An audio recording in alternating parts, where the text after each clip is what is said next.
I think one thing that could be important is being consistent, which for me is a growing edge as a solo pastor is how you work with lay leaders, which can include young adults, to sustain young adult ministry.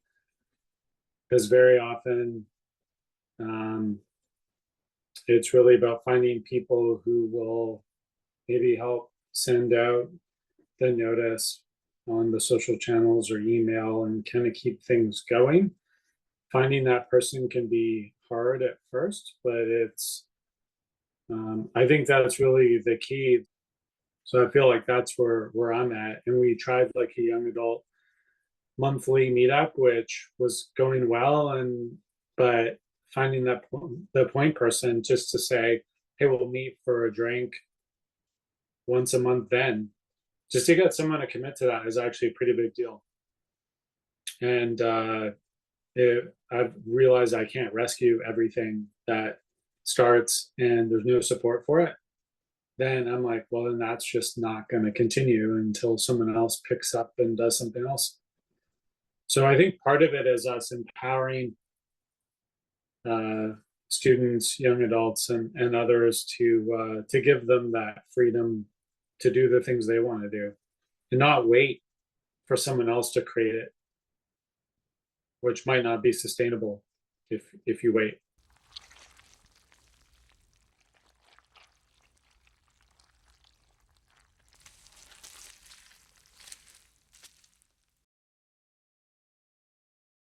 I think that congregations give opportunities for leadership development to sort of practice and try on leadership skills that they might not get in other places. I think the work that I do of bringing new people into committees, how do I help people learn what this committee is all about, and how do I find the time to do that? And but we're just not very good at it often across the church, I think, which to our detriment.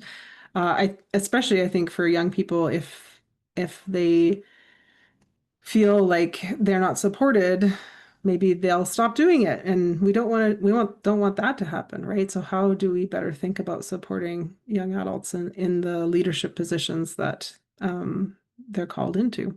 I think about the ways that some of us talked about our, connections to the church as young adults, and how we talked about like outdoor ministry and service projects and immersion trips and opportunities to go to trainings, and so I think about the invitations that come across some of our spaces around finding young adults to be part of LWF things, or recruiting young adults for camp staff, or all the ways that we invite young adults into a broader vision of what the church is and what their part of in the church could be, or in the world can be through the church. And so the more opportunities we talk about, right, the more chances there are that one of those opportunities is going to connect with somebody.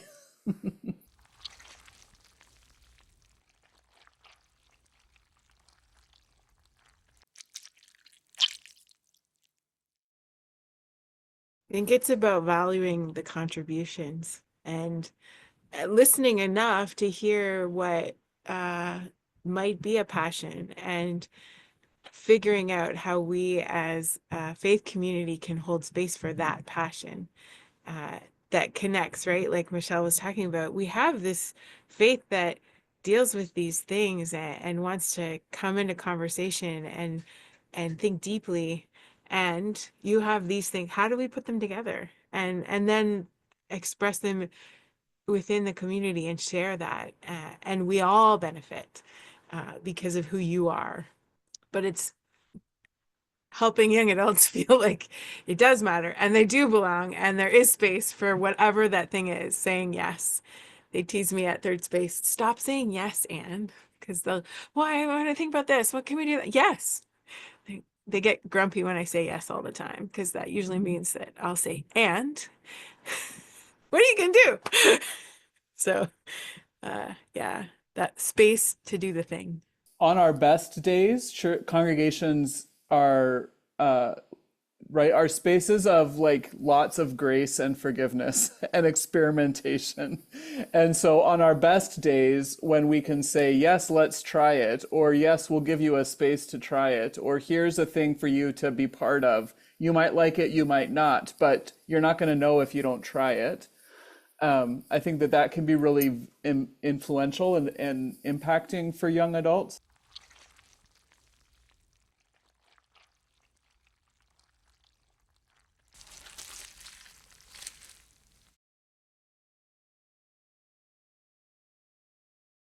We have to think about the way they find us is so different now, right? And so how are we cognizant of how what are the avenues we need to do as church to encounter young people? Because we are so good at waiting for people to find us, and guess what? Like people might be, I think people are often searching for ways to encounter meaningful and meaning-making experiences, but I don't think it often leads to a church on a Sunday morning, right? And so how do we make ourselves available in new and different ways um, that are just more accessible, I guess, for young adults?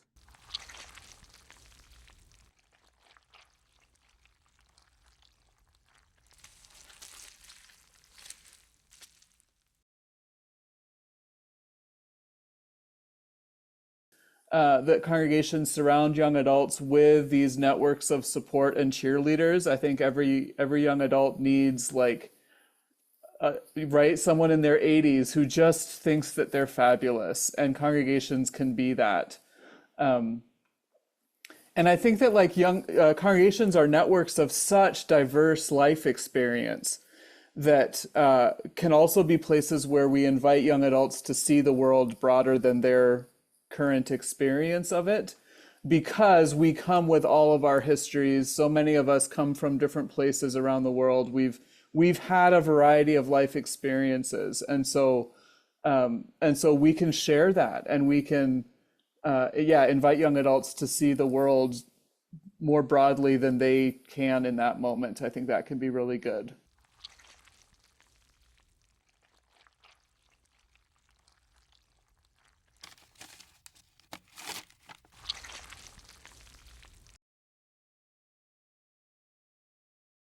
I can imagine what might communicate welcome, inclusion, but I don't know if I'm right or not. And I wonder if we need to ask that of the young people we know, not just young adults, but also youth and children, right? How do we indicate that all are welcome here and are included? And I have some ideas, but could you also maybe talk to me about how you encounter this space and what would be a sign to you that you are welcome?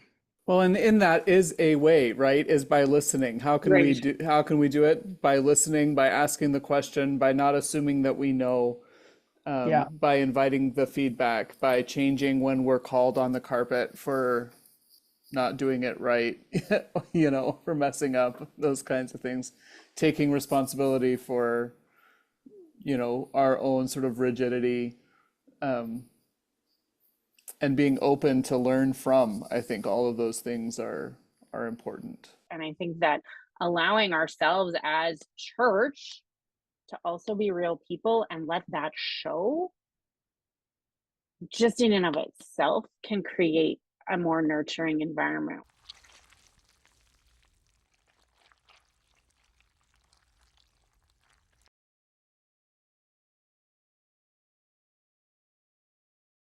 Those of us who are not young adults anymore also don't have everything figured out. And I think if church can be a place where we can all be safe and honest about that, that's going to be a lot safer and more welcoming for people who are questioning. Like if someone's, I don't know about God. Yeah, me neither, kid. I don't know. Sometimes the answer is, I don't know. And it's okay.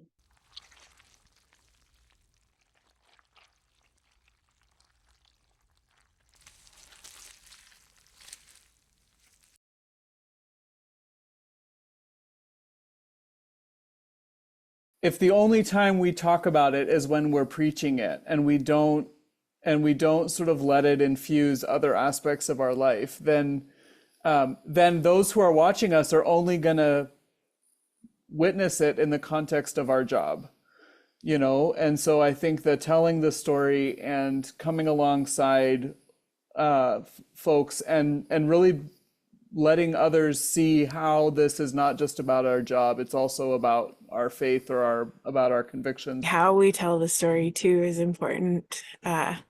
One of my husband's a PK, a pastor's kid, and he always says, Anne, you can't do pastor's voice if you're preaching.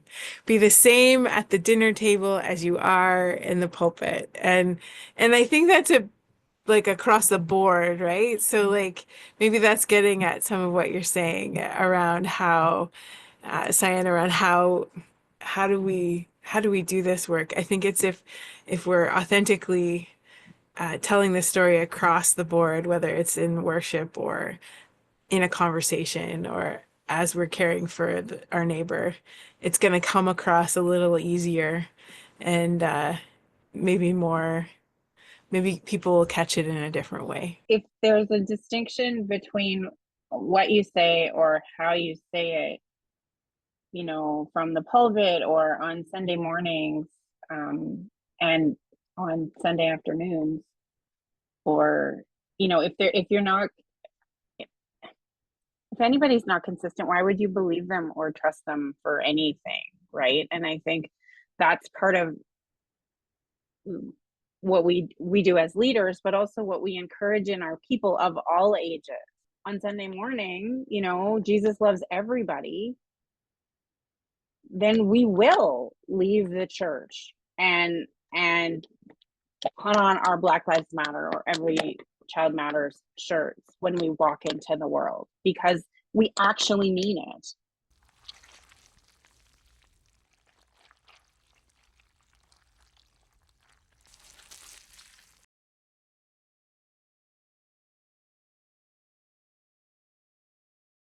Church is going to be the place where if you do it wrong, you're going to go to hell. Like that I know that has been the experience of so many people I know, and it breaks my heart for every single one of them. And I, you know, and I think, given my confidence and my experience in the church, and knowing like if church treated me like that, I'd be like, to hell with you. Like I don't need you anymore. But I've encountered so many people in their young adulthood and then getting into their 30s who have had that experience and are just hungering and thirsting to know that that's not true, to know that God does love them just as they are, to that door is open, that if some door somewhere slammed, this one doesn't have to. But not because we've got it all figured out, but because we are loved just as messed up and confused and questioning and making mistakes as we are, and we've somehow been given a glimpse into this, you know, amazing love that loves us anyway. And so we're doing our best to draw a reasonable hand-drawn facsimile of that love for you, whoever you are, of whatever age.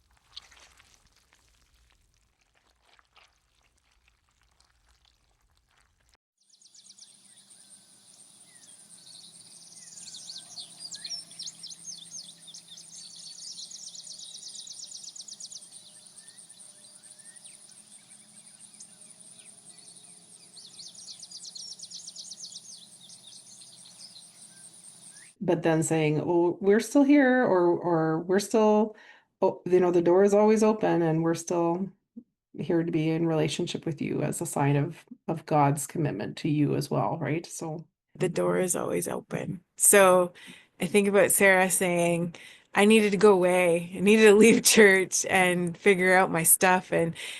But the door was open when you came back and went, ta-da! They're like, yay! That idea that go do the thing, be the and we're here, and there's not a judgment, whether it's I'm going to be away for 6 weeks because I want to do this thing, or I'm really questioning if this makes sense for me and I don't know about God. Door's still open. The door is open, and you, no matter what, even if you come back and say, I don't know about God, come, be, and be with us. And you are here, and we are glad you're here.